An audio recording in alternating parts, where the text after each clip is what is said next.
Day 9 of reviewing a Christmas movie every single day until Christmas. And up next we have Fatman from 2020, which is an action movie starring Mel Gibson as Santa Claus. I'm not gonna lie here, I kind of walked out disappointed with this one. Don't get me wrong, I still liked it, but I was expecting a lot more from this, if I'm being honest. Where the premise alone sounded like it would immediately win me over and I would completely ignore all the flaws that I had with the movie, but yeah, this one was, not great. I liked it, again, but since they're already fresh in my mind, let's just talk about the negatives of the film. The number one that immediately popped up into my brain is it takes way too long to get into the confrontation between Walton Goggins' character and Mel Gibson as Santa Claus. Where the eventual fight that they have is really good. However, I feel like they should have developed their rivalry a little bit more earlier on in the film by having a phone call or at least something.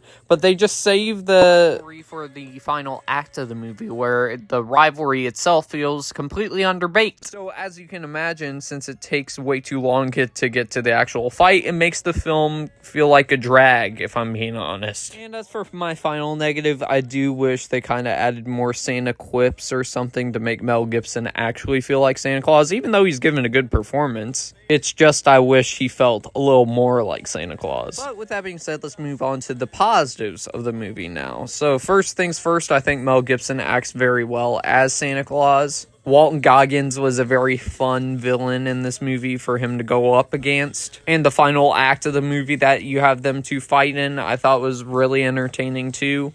And as well, the movie does deliver a solid relationship between Santa Claus and his wife as well. But with that being said, let's bring out the toxic meter. And this still gets a toxic goodness of B-. I still enjoyed it, even though I walked out disappointed.